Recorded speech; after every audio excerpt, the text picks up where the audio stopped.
Olá! Buenos Aires, Cancún, Santiago, Punta Cana. Esses foram alguns dos principais destinos dos turistas brasileiros em 2022. Além daquelas tradicionais capitais como Paris, Miami e Roma. O interesse dos brasileiros por viagens internacionais voltou a crescer com a redução de casos de Covid em todo o mundo. Mas, além de encontrar os destinos de preferência, é preciso estar atento às normas para viajantes, regras, tradições culturais e religiosas locais.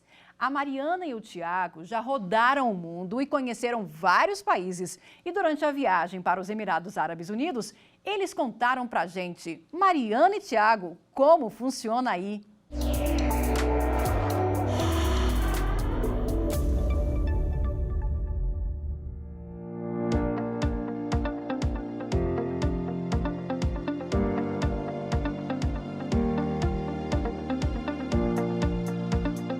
Olá, eu sou a Mari. Olá, tudo bem? Eu sou o Thiago.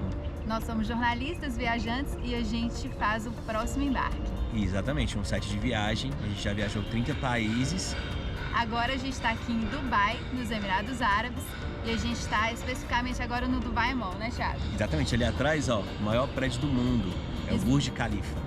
Isso mesmo, a gente está aqui no Burj Khalifa, a gente está viajando por Dubai, está sendo muito tranquilo.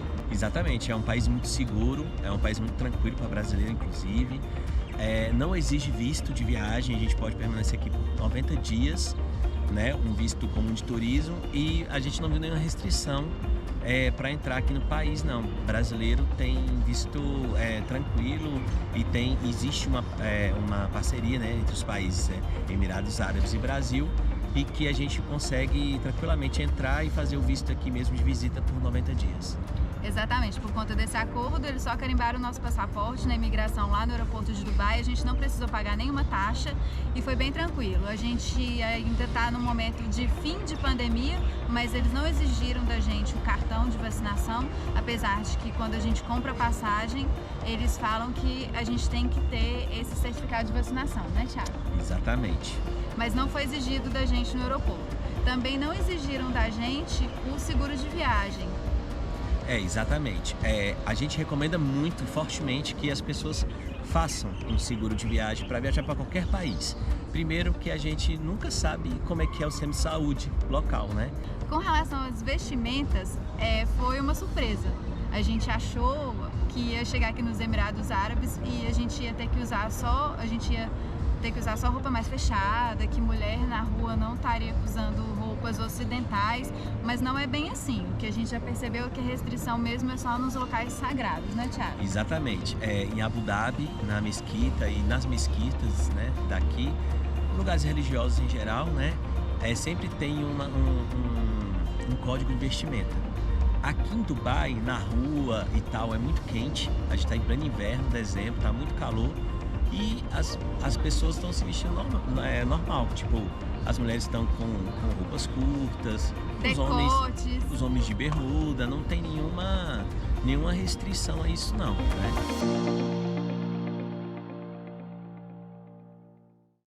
E para falar sobre esse assunto, convidamos o advogado Rui Badaró, especialista em direito do turismo. Doutor Rui, seja muito bem-vindo ao Como Funciona Aí. Eu gostaria de saber quais países já têm esse acordo com o Brasil, são muitos, na verdade, né, que já têm esse acordo que não é necessário o visto de entrada. Como que funciona essa política de acordo entre os países? Olá, Marina, tudo bom? Pois bem, é preciso compreender o seguinte, a tônica de circular internacionalmente sempre esteve presente para o ser humano, desde a época bíblica. E, com o passar do tempo, o por óbvio circular internacionalmente passou a ser, de certa maneira, regrado. Nós temos regramentos desde os romanos, mas, especificamente nos dias atuais, perceba o seguinte, o Brasil se relaciona internacionalmente com os países e, neste relacionamento internacional, um dos pontos é a liberdade de circulação de pessoas. E, para garantir esta liberdade de circulação de pessoas, é preciso se observar algumas regras. Dentre essas regras, nós temos o visto, que é a autorização que habilita a pessoa a poder ingressar em outro país, e, de outro lado, nós precisamos de um documento que identifique o nacional. Esse documento é o passaporte. Agora, doutor Rui, é bom que se explique que a garantia do visto não é a certeza de entrada no país, né? O visto é só uma autorização, vai habilitar você a ingressar naquele país. Mas é preciso observar que é um direito do Estado receber um estrangeiro. Então, se o Estado entender que mesmo que você tenha o visto para adentrar naquele Estado e ele falar, eu não quero que você entre, esse é um direito subjetivo do Estado. Ele pode negar o seu ingresso. Há vários exemplos nesse sentido. Recentemente, nos Estados Unidos, nós tivemos uma série de brasileiros que, ainda que possuíssem o visto para ingressar naquele Estado, receberam a negativa e tiveram que retornar ao Brasil.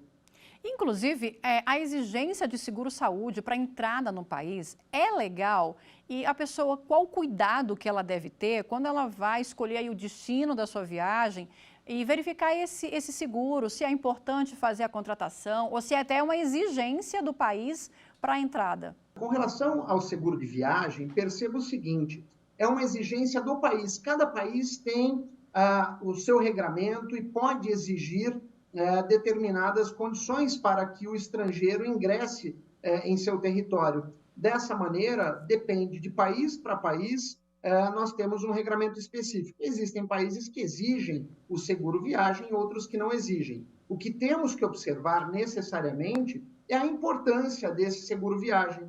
A importância dele é garantir àquele que viaja o sossego necessário. Sossego necessário para que, no caso de um eventual problema, ele esteja coberto para solucionar aí problemas de ordem de saúde, odontológico, o que for. Agora, é importante que se explique que a pessoa pode, inclusive, ser barrada se ela não fizer essa contratação, tanto do seguro-saúde, como também a apresentação da certificado de vacinas, como a Mariana falou, né, da exigência de apresentação. Alguns países exigem também o certificado de alguns tipos de vacina, né? Note que, por exemplo, no Panamá existe a exigência de o certificado de vacinação para a febre amarela. Se você não tiver esse certificado de vacinação internacional para a febre amarela, você não poderá entrar no Panamá, ainda que não se exija visto para ingresso nesse país. Então, note, nós temos que bater nessa tecla. O país é que define quais são as condições de ingresso do estrangeiro em seu território. Para a Europa, é necessário um seguro de viagem com um valor pré-determinado, no mínimo, salvo o melhor juízo, $30 mil. E nessa perspectiva, se não forem observadas estas regras, você pode ser barrado e sequer ingressar no Estado. Doutor Rui, a Mariana e o Tiago também trouxeram a questão do código de vestimenta. O que acontece, por exemplo, com um turista que não respeita essa roupa e essa exigência que tem nesses códigos que existem, principalmente em países islâmicos? Perceba que nos países que seguem a lei islâmica, portanto a Sharia, existem regras muito específicas com relação a código de vestimenta e não somente isso, também com relação ao consumo de bebida alcoólica. No que concerne código de vestimenta, normalmente países que recebem muitos turistas estrangeiros, países que seguem a lei islâmica, eles possuem certa flexibilização de locais em que você pode circular livremente com as peças de roupas que você normalmente se veste normalmente no teu país. Todavia, alguns locais específicos, eles exigem que seja coberto o rosto, exigem determinados tipos de roupa, e cada país que segue a lei islâmica possui um tipo de punição, que pode variar desde multas até mesmo dias de prisão, e dependendo do país, é uma pena mais exasperada. Vamos voltar para Dubai agora. A Mariana e o Tiago mostram que, apesar de encontrar algumas diferenças culturais, a capital dos Emirados Árabes oferece experiências únicas para os turistas que estão interessados também no comércio de eletrônicos.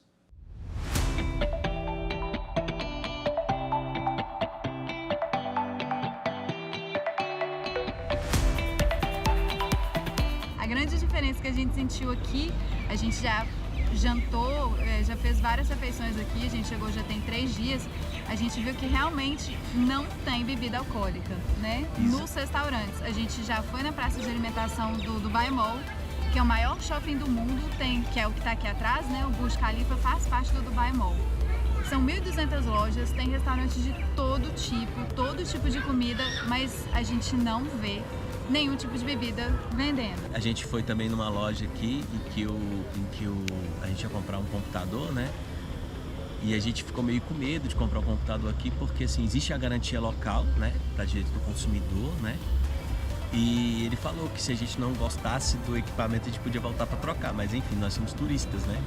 E aí acaba que a gente não pôde comprar, né? Assim, a gente pensando assim, tá, como é que eu vou fazer para voltar para Dubai para trocar isso, né? Não vale a pena.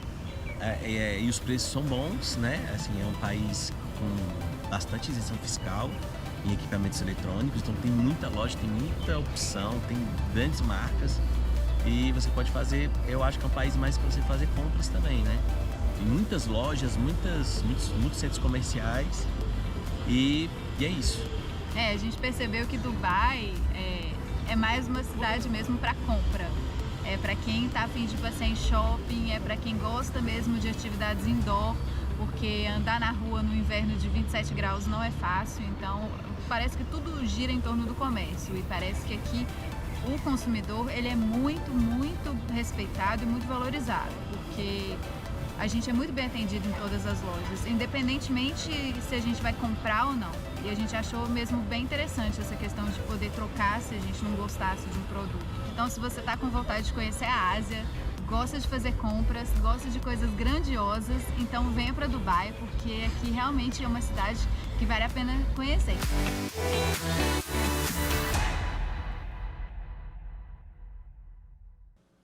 Doutor Rui, a gente viu aí a dúvida da Mariana e do Tiago, se comprava lá em Dubai um computador, se não comprava, se ia dar certo. Existe alguma regra de direito do consumidor internacional? Qual a garantia que o turista brasileiro tem quando ele compra fora, num país como Dubai, como os Emirados Árabes, na verdade? A aquisição de produtos eletrônicos ou quaisquer outros produtos no mundo globalizado pode ensejar que essa garantia se estenda para onde ele leve o produto. Existe um julgado nesse sentido da Panasonic, em que, muito antigo, aliás, que uma pessoa comprou uma câmera de filmagem da marca Panasonic no exterior, nos Estados Unidos, salvo o melhor juízo, e ao retornar ao Brasil, a máquina deu problema e ele acionou a garantia aqui no Brasil. Num primeiro momento foi negada, mas uma vez acionada a justiça, ele teve a sua garantia formalizada e a Panasonic foi obrigada a promover aí o conserto. Mas, via de regra, cada país estipula suas regras de direito do consumidor e você está afeto a essas regras especificamente. Ainda que retorne ao Brasil com aquele equipamento, se ele precisar contestar, vai ficar valendo a lei e as regras do país onde foi comprado o equipamento? Não necessariamente. Comprou o produto, necessariamente você, estando no Brasil, você vai acionar essa garantia aqui. Tá? Se, porventura, a empresa se negar, você daí deve buscar os seus direitos na justiça para que faça valer a garantia de forma internacional. Agora, é bom que se lembre também, porque a Mariana estava falando sobre a isenção fiscal, né? Esse atrativo todo que tem, por exemplo, lá nos Emirados, é bom que se faça um alerta sobre os limites alfandegários que existem, né? Sim. Cada país exige, aliás, estipula um limite de valores que você pode trazer de compras de produtos no exterior para cá. O Brasil também estipula esse limite. Se o país não faz isso, o que acontece é que você acaba por promover outras economias e não a nossa própria. E ao estipular o limite, você, de certa maneira, também favorece a indústria local. E quais são as multas previstas em caso de violação ou extrapolar esse limite que é estabelecido? Em caso de excedente, via de regra, no caso do Brasil, a própria Receita Federal estipula uma série de penalidades àquele que excede, né, o limite do valor dos bens. Vamos fazer então um breve intervalo e voltamos já.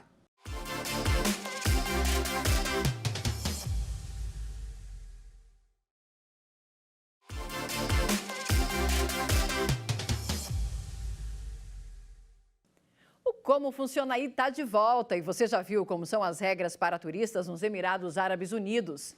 Agora vamos desembarcar num destino paradisíaco, o Havaí, arquipélago que pertence aos Estados Unidos e tem a economia baseada no turismo. E quem vai contar pra gente o que o turista precisa saber antes de desfrutar dessas praias é a Suzy. Ela é guia por lá. Suzy, como funciona aí?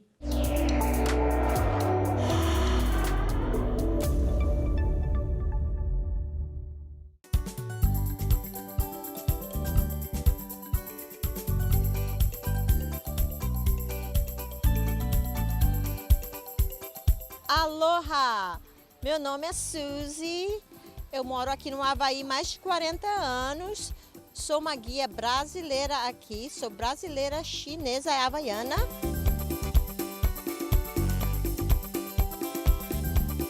Aqui no Havaí, nós temos várias leis estaduais. Por exemplo, não toca na tartaruga, a foca havaiana, você não pode dar comida e tem que ficar longe da tartaruga, senão você vai pagar multa. Se você reservar um tour aqui no Havaí, as companhias têm regras diferentes. Se você decidir de cancelar o seu tour, às vezes você não vai conseguir pegar o seu dinheiro de volta. Só em caso de emergência, talvez cover ou furacão, terremoto, alguma coisa assim. Não pode fumar na praia, no parque, no ponto de ônibus, 200 metros de qualquer edifício. Não pode andar nas trilhas fechadas, porque pode pegar multa. Não pode beber bebidas alcoólicas na praia, na rua. Não reserva um tour com pessoas que não têm autorização de fazer um tour aqui no Havaí, porque talvez você pode pegar multa de $10.000 e vai ser um problema.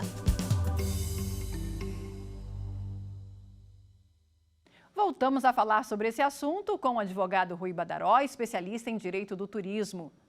Doutor Rui, é importante ficar atento na hora de escolher aí o país que você vai viajar também. Essas regras locais, como tem no Havaí, para preservação, por exemplo, da natureza e dos bens naturais que tem lá, né? Marina, é essencial que quando você resolva fazer uma viagem para um destino turístico que desconhece, que você apenas busque informações a respeito das regras desse país, das regras locais do destino turístico a ser visitado. E por que dessa importância? A razão é para que você evite dissabores. Agora, doutor Rui, por exemplo, lá no Havaí tem uma multa estipulada, uma multa inclusive federal estipulada para quem se aproxima aí das focas, por exemplo, que ficam ali na areia da praia e tudo mais. Essa multa, ela pode gerar não só aí um problema financeiro, não vai pesar no bolso, mas pode ter outras implicações também, né? Sim, essa multa pode ter outras implicações. Se o turista não pagar a multa e voltar ao seu país de origem, ao tentar retornar ao Havaí, aos Estados Unidos, ele pode ter a sua entrada vetada se ele não pagar a multa. Então, ele pode até mesmo não conseguir aí o visto de ingresso no país se ele não quitar essa multa. Isso pode ficar como se fosse uma marca, vamos dizer assim, numa ficha de imigração, por exemplo? De certa maneira, pode ser considerado não uma marca, mas vai ficar registrado que ele não fez o pagamento. E daí, para o reingresso dele nesse país, necessariamente ele terá que quitar essa multa. Agora, em caso, por exemplo, de cancelamento de passeios que foram contratados em outro país, como no caso do Havaí, e que foram cancelados aí a um curto espaço de tempo, como que fica também essa relação de direito do consumidor para o turista que está em outro local? Perceba o seguinte, se a aquisição desses passeios, pacotes de viagem, se deu no Brasil, esse turista brasileiro, no caso, vai buscar amparo na legislação brasileira, acionando a agência de viagem, acionando quem de direito para responder pelo prejuízo que ele sofreu. Agora, se o turista brasileiro está no destino turístico, no caso o Havaí, e houve um cancelamento, e ele comprou o passeio, o pacote de viagem, especificamente no país, e não houve qualquer aquisição no Brasil, perceba que, obrigatoriamente, deverá ser observada a legislação do Havaí, no caso, a legislação norte-americana. Vamos voltar para o Havaí. De lá, a Suzy mostra que, além de desfrutar dos recursos naturais das ilhas, o turista vai precisar ficar atento também às leis de trânsito de veículos, regras para pedestres e outras normas locais. É com você, Suzy!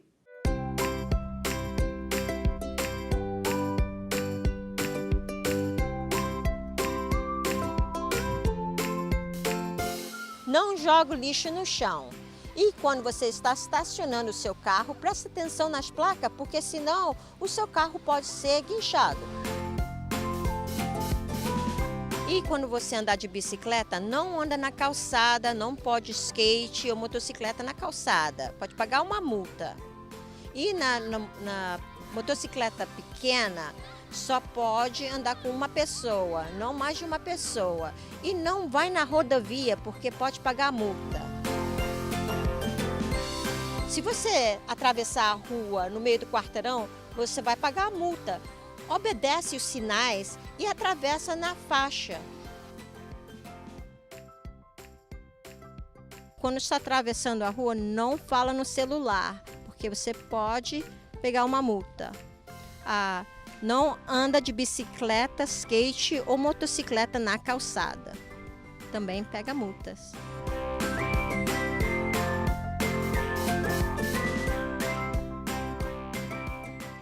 Doutor Rui, essas regras de trânsito, em caso, por exemplo, de multa, elas podem ter algum tipo de repercussão na habilitação do condutor aqui no Brasil também? Note que não vai haver repercussão na habilitação desse condutor por conta de uma eventual multa que ele tenha sofrido no destino turístico, porque nós temos aqui a nossa legislação e lá a legislação deles.